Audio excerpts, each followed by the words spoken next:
Heavy storms have been battering the UK for the last 2 weeks. But tonight, on this small speedway, is forecast a storm unlike anything you've ever seen before. And on this Valentine's Day evening, do you think it's going to be a sweetness of love, and romance and happiness? I don't think so.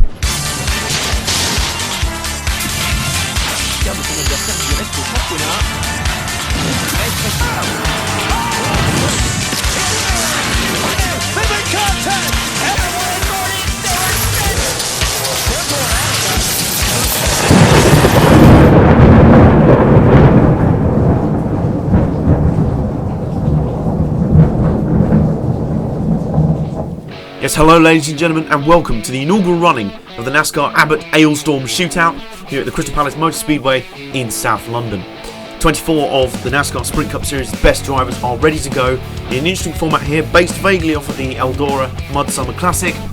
2 qualifying heats will set the grid for an exciting 14-lap A-Main final. Only the top 6 in both heats will go through, and considering there's 12 in each heat, that means the intensity is going to be off the chain. So let's get down to brass tacks, shall we? Ladies and gentlemen, please welcome 2000 Sprint Cup Series champion and original member of the Coca-Cola racing family, Bobby Labonte. Gentlemen, start your engines.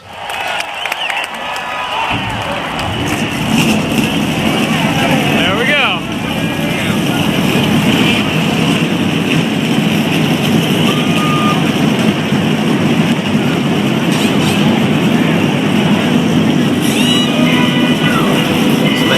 Starting the lineup for Heat 1, 12 cars per heat, remember?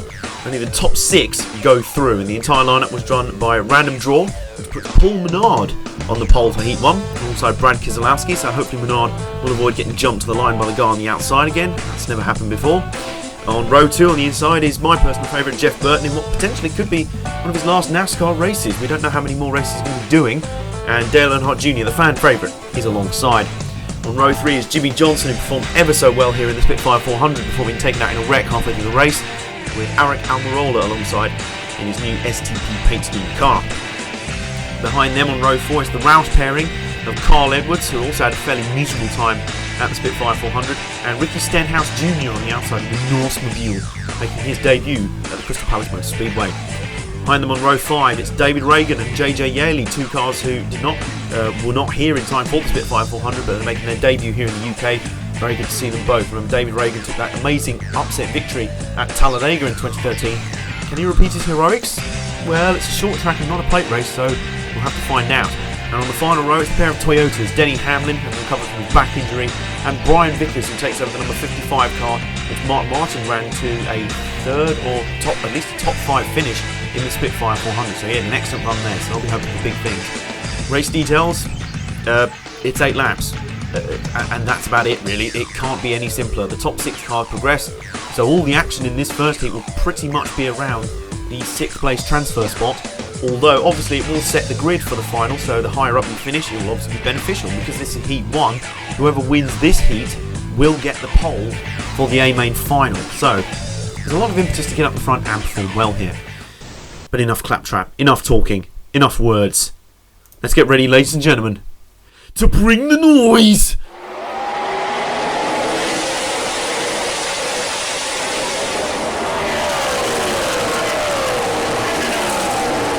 So they all get around the first lap cleanly. Paul Menard slots into the lead off of the pole, and Jeff Burton has run up the inside of Brad Keselowski straight away, looking for second. But as we predicted, all the action back there around the transfer spot, they were already 3 wide around poor old Carl Edwards, who qualified back there and was drawn back there. Look at this, 4 wide in turns 1 and 2. You just can't do that. I'm amazed they all got through there fine. But David Ragan pulling a very ballsy move to get up into the top 5. Now Ricky Stenhouse Jr challenging Almirola. All of the action there, about a gaggle of 4 Fords there, all challenging for the transfer spot. Meanwhile, it's fairly calm up front. Jimmie Johnson up to 3rd, but all the action's back there in 6th place, and that was probably inevitable. Did I assume everyone here saw that coming? They couldn't keep going 3 and 4 wide like that, and it's Almirola and Carl Edwards who are the unfortunate victims there. Here's a replay of that spectacular 4 wide move on lap 2, I think it was. David Ragan up the inside, great move there. And they all got wadded up there, and that was probably what Ragan was trying to avoid. And it looks like Edwards got into contact with Almirola, and then ended up spinning himself out as well. I don't think it was deliberate at all. It was just a massive wad. You can barely go 2 wide here. 3 wide is a bit stupid. 4 wide is just suicidal. So the first 2 victims in the Abbot AleStorm sadly claimed. We will go back to a restart here with 10 cars taking the restart. 10 cars fighting for 6 transfer spots.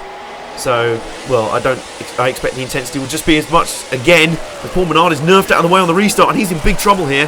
He's suddenly sliding down the order. He was leading safely. Look at this, they're going 4 wide again. 4 cars barrel up in turn 3 as they're coming round onto the white flag lap here. Jimmie Johnson looks like he'll win Heat 1 comfortably, but Brian Vickers battling for the transfer spot. They're going to go side by side across the line. Blimey, that was only the heat race. Goodness me, look at this. 4 wide off the corner. I told you can't do that. JJ Yerley mounting the back of Paul Menard's car. Brad Keselowski also involved. Now look at this. Brian Vickers trying to snatch the final transfer spot. Jimmie Johnson wins the heat. And then look at this. They're side by side across the line. I honestly can't tell who got 6th place in the transfer spot. And it's a dead heat. I don't believe it. What do NASCAR do now? I really don't know what they're expected to do now, because that is, no kidding, a dead heat. You cannot separate those two. Well, it wouldn't be the first time NASCAR have added a 13th driver to a field, would they? So maybe what happens here, because I have no idea how they separate those two. But wow, what a thrilling race that was. That was absolutely excellent stuff. Jimmie Johnson wins the first heat of the Abbot AleStorm shootout quite comfortably in the end. He just kind of rose above the field in the end. Jeff Burton takes 2nd. He kind of hung in there and kind of avoided the trouble. Ricky Stenhouse Jr. fought his way all the way up to 3rd.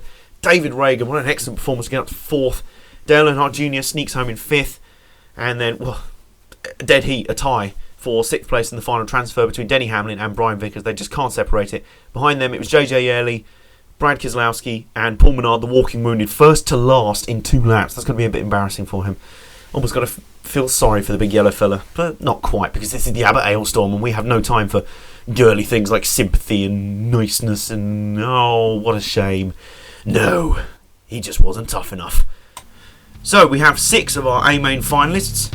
So who's going to be joining them? Let's find out as we check out the starting lineup for Heat 2.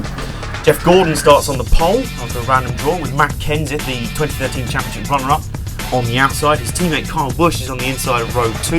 Alongside Joey Logano, another driver making his debut at Crystal Palace Motor Speedway, having missed the Spitfire 400. Row 3 is the third of the Roush cars, Greg Biffle, with Clint Boyer on the outside, who also had a strong run here at the Spitfire 400 before getting caught up in the sort of the big one. Then back on row 4 is the returning Tony Stewart. Well, he's been saying all through winter that smoke will rise. Let's see if that holds true today. Well, it's a short track with Tony Stewart on it, so surely that's got to be the case. On the outside of him is his teammate Danica Patrick, who had such an impressive run at the Spitfire 400, missing out on her first Sprint Cup victory by inches.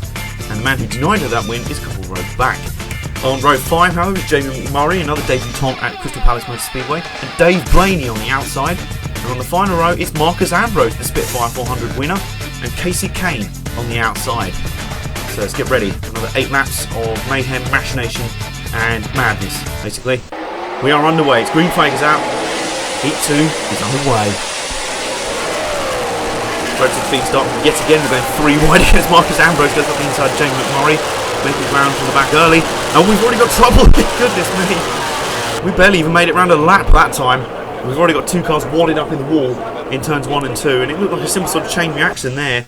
Looked controversially like Kyle Busch may have hit his teammate there. Yes, he did. I don't know if that was intentional or not, but Matt Kenseth got a nudge there. And then in the chain reaction behind, Boyer ended up spinning Biffle. They all crashed up into the wall. Dave Blaney was involved as well, but he drove away. So his car looks okay, but I don't know how much damage he's taken. All I know for certain is that Biffle and Boyer will be playing no further part in the Abbot AleStorm shootout, lasting all of about 1.3 laps, which is not that long, to be honest. So, a shame we say goodbye to them. Greg Biffle doesn't really have much luck here, does he? Having had a flat tyre in the Spitfire 400, but we're back underway. Jeff Gordon continues to lead. Kyle Busch trying to work him hard on the outside, but he slots in line behind Joey Logano side by side. Look at this 3 wide back of the pack. Matt Kenseth suddenly getting shuffled back. I don't know if he's having problems with his car because he's really not going well. He's been shuffled right to the back of the field as Dave Blaney tries to work the high side. Meanwhile, coming to the white flag, Joey Logano spins off of Tony Stewart. So the Heat 2 is going to end under caution here because they had taken the white flag. So Jeff Gordon comes across the line to complete Heat 2 and win the second heat. So the top 6 will qualify through. And Joey Logano was in the top 6, remember, at the time of the crash. So let's have a look here. Well, this is going to be reigniting of all hostilities with Tony Stewart, because Tony Stewart was on the outside. I think he squeezed him up into the wall. Stewart bounced off the wall, bounced back into Logano, forced him into a spin. I think it was a racing incident, but I'm pretty sure you see some fists flying in the pits after this one, because that's what Joey Logano does, really. That's his answer to everything. So, Jeff Gordon safely led the entire heat and makes his way into the final, and it will start on the outside of his teammate in the final. Kyle Busch makes it through as well in second. Tony Stewart third, hangs on despite that incident at the end with Joey Logano. Marcus Ambrose makes his way out from 11th on the grid to 4th. An excellent performance there to make sure he gets into the final. Could he do the unthinkable and take back-to-back victories here at Crystal Palace Motor Speedway? We will find out, but he's given himself the chance. Danica Patrick is in 5th, and because of Joey Logano's late elimination, Dave Blaney was 7th as they came round, but in an unexpected turn of events, he's been promoted up to 6th after Joey Logano's crash, and he will be in the final. That is amazing. That's almost like our own version of the Norm Benning qualification story. Great effort there from Dave Blaney and all those guys to work his way up, and we will see the Buckeye Bullet in the final. 3 guys to miss out at the flag were Jamie McMurray, Casey Kane, and Matt Kenseth, as well as Logano, Biffle, and Boyer. So we have our 12 drivers set, or do we? We actually have 13 drivers yet. As I said earlier, NASCAR are not above adding a 13th driver to a 12-car field, and that's exactly what they've done. Brian Vickers will be lining up 13th in the 12-car A-main final after his dead heat earlier with Denny Hamlin. They really couldn't separate them, so they thought, sod it, why not? Just put him in. So it's going to be 13 cars lining up for the A-main final. So here's how they'll line up for the grand showdown at the end of the Abbot AleStorm. And it's a Hendrick lockout in the front row. Jimmie Johnson and Jeff Gordon won their respective heats, so they'll line up 1 and 2. Can anyone stop them? Jimmie Johnson looked really strong here in the Spitfire 400, and Jeff Gordon looked impervious in his heat. So there's going to be 11 other drivers looking to stop both of them. Can they do that? That is the question. But anything can happen here. It's a short track bull ring shootout showdown thing, so expect the unexpected. Jeff Burton quietly snuck through his heat, so he lines up on the inside of row 2 alongside Kyle Busch, who can never quietly sneak through anything. He's like a bull in a china shop, really. On the inside of row 3 is the only Roush representation left in the race. Another rough race for the Roush Racing boys. It's Ricky Stenhouse Jr, the rookie. He's enjoying a good run. Tony Stewart lines up on the outside. Will smoke rise? As I said before, he's involved in the short track race, so probably very likely. Behind them on row 4 is a pair of Fords. David Ragan had a great run in his heat, so he'll line up on the inside of Marcus Ambrose, the defending Spitfire 400 champion. Question remains, can he go back-to-back at Crystal Palace? Time to find out. Earnhardt Jr lines up on the inside of row 5 with Danica Patrick on the outside. So can she go one better than her second place at Spitfire 400? We will find out. On the penultimate row, what was supposed to be the last row, Denny Hamlin lines up on the inside, and the Buckeye Bullet Dave Blaney managed to sneak into the transfer spot in his heat and lines up on the outside. A sort of Norm Benning story of this race. And Brian Vickers, the 13th man this time, lines up right at the back. You should ask Jeff Gordon how that feels. He's kind of pretty expert there. So, 14 laps, no transfers, no nothing. The only finishing position that matters here is first, and everyone will want to be there. So, ladies and gentlemen, for the third and final time in this Abbot AleStorm shootout, let's get ready to bring the noise. We'll get away cleanly straight away. David Ragan going 3 wide, pulling a sort of Marcus Ambrose style sneaky shuffle. I don't know if he taught him that, but Jimmie Johnson slots into the lead in front of his teammate Jeff Gordon. Gordon sort of holding off the advances for now, but will Gordon be happy just to run behind Johnson? No, he won't, as he's just bumping and banging on his back bumper down in turns 1 and 2, moves him up the racetrack. Jeff Gordon goes through the bump and run, looks in the inside as they come round here, 3 laps in, and Kyle Busch now on the inside of Jimmie Johnson. Meanwhile, further back, Marcus Ambrose makes some aggressive lunges up the field. He's put David Ragan in the wall, and I think David Ragan's got a tyre going down here, and Dave Blaney nearly gets spun out, and there's a big wreck behind. They'll ward up. I think that was kind of inevitable, really. David Ragan was in all sorts of trouble there. I think he had a tyre going down after contact with the wall, and Marcus Ambrose was putting that very aggressive move on him, and he's taken out Denny Hamlin, Dale Jr. and Danica Patrick, sadly. So Danica Patrick will not get a chance to improve on her second place at the Spitfire 400. There's a replay of the bump and run from Jeff Gordon. He's given many of them down the years. Remember Rusty Wallace getting quite peeved at that. And there's Marcus Ambrose's move, quite aggressive, put David Ragan in the wall, and then straight away, I think a right front tyre was going down. Dave Blaney, look at this, look how close he was getting wiped out there. He nearly got spun. And behind there was nowhere for Dale Jr. to go, and unfortunately Denny Hamlin nearly got through that and then got tagged and crashed up into the wall.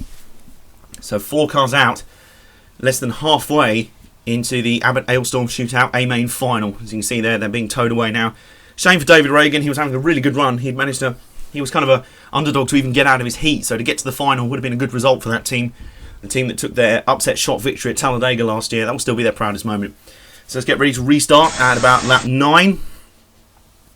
And Jeff Gordon will lead them away this time, ahead of Kyle Busch, Jimmie Johnson, Jeff Burton, and Marcus Ambrose. Marcus Ambrose is moving towards the front. Look at that, straight away, an aggressive move on the inside of Jimmie Johnson. He is moving to the front, and Dave Blaney is taking the mile-high route to the lead. Look at this, he's really working the high side. I didn't know there was a high groove here. Tony Stewart taking the more old-fashioned route around Jeff Burton with a bump and run. Meanwhile, up the front, it's starting to get aggressive up here. Jeff Gordon somehow holding station, but will Marcus Ambrose do what Jeff Gordon did to Jimmie Johnson? And there's your answer. There it is. There you go, and we've got a wreck. Another stack up. And, well, it's almost like everyone's blind today because they're all communicating in Braille and Morse code, nerfing the bumpers of the guy in front. Well, Marcus Ambrose will be used to a bit of push and shove from the V8 supercars. And, well, Jeff Gordon did it to Jimmie Johnson, so he couldn't have expected it here. He survives, though. He gets a bit of contact with Kyle Busch, but it was Jimmie Johnson who was the unfortunate victim because he got caught up. Tony Stewart couldn't jump on the brakes fast enough, and then Jeff Burton got dumped into him as well. So there's another 2 guys on the scrap heap in this ridiculous A-main final. And we're moving towards a green-white checker scenario here, folks. And I really don't want to know how many green-white checkers we're going to need to finish this one. We have up to 3. I'm going to predict all 3 are going to be used because $1 million are on the line here. And they're not going to let that go lightly. Kyle Busch going to the inside here on the restart straight away. Look at this 4 wide. Well, I told you, didn't I? I told you. And for the second time here on British soil, Jeff Gordon gets taken out by Kyle Busch. He did so in the Becks World Shootout back in 2009, and, well, I don't know what was going on there. They all went 4 wide. Dave Blaney was on the high side, Stewart on the low side. A bit of contact there. It was almost inevitable, really, that something was going to happen. But poor Jeff Gordon, he's had a good run today. But suddenly, that leaves Marcus Ambrose up front for the second attempt at the green-right checker. He is on to take back-to-back victories here at Crystal Palace SE19, but he's got Dave Blaney on the outside, which is the underdog story of the race. He's somehow kept out of trouble. He would be a massive outsider here. Look at this, he's working that high line. Tony Stewart sticking to the bottom. White flag is out. We're going to have a result here, no matter what happens. And Marcus Ambrose gets shoved up the track. Tony Stewart takes the lead. Now we know Blaney's good in 3 and 4. He's going for it. He's nearly 90 degrees side by side. And I think he got it. Oh my goodness. And they pile across the line. Kyle Busch sideways. Goodness me. We knew it was going to be carnage here. Look at that. That's not even a bump and run. That's just a nerf out the way. I want this win. We told you smoke would rise. And it very nearly did. I bet he thought he had this race won. Look at this. Dave Blaney. I don't know how he's been doing it. He's been running an Eldora-style high line sideways around the top. And just gets to the line by a nose. That is unbelievable. That is one of the shot victories in recent years of NASCAR. And Kyle Busch, I'm pretty sure Jeff Gordon did that. Would not surprise me. It's a little bit of revenge that they crossed the line. Wow. Wow, wow, wow. What a race that was. That was absolutely astonishing stuff. So, here are the final results for you. Dave Blaney, I can't believe I'm saying this. Let me just repeat it very slowly for you. Do not adjust your set. Dave Blaney, the Buckeye Bullet, wins the inaugural NASCAR Abbot AleStorm Shootout by less than hundredths of seconds from Tony Stewart. We told you smoke would rise, and it really did. He did a great job today. Marcus Ambrose just fell short in his quest to go back-to-back here at Crystal Palace. He finished his 3rd. He'd be pretty fuming with Tony Stewart after his move on the final lap, but I guess he did the same to Jeff Gordon. It was kind of all bets are off. Ricky Stenhouse Jr., pretty impressive run for him on his debut at Crystal Palace here, but he came home and got a very good result for the number 17 Roush Racing car. And securing a top 5 by his rear bumper is Kyle Busch. He crossed the line backwards, having been spun around by Jeff Gordon. They are currently having some heated exchanges down in the pits, I can tell you. And so Jeff Gordon will be sick. Brian Vickers, the last finisher, in 7th. He had a bit of a tough race. A lot of attrition, a lot of cars. Well, only 7 out of the 13 cars in the final finished, let alone all the people who didn't finish their heats and didn't even make it. Wow. Well, that was astonishing. Well, no love lost here today on this Valentine's Day evening. What an incredible first showing of the Abbot AleStorm Shootout. I really like the heat final formula. The Mud Summer Classic pioneered it last year in the trucks, and it's really made for a great race here today. It's been absolutely fantastic. We've seen the big guns get chopped down to size. We've seen underdogs really battle.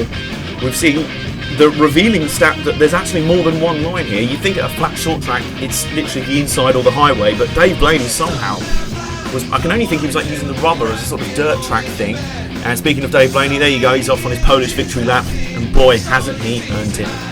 And I really hope you've enjoyed this race. I've really enjoyed it. Commentating on it has been fantastic. I've been Adam Johnson for Team Bomber Sports TV. This has been the inaugural NASCAR Abbot AleStorm Shootout. Goodbye.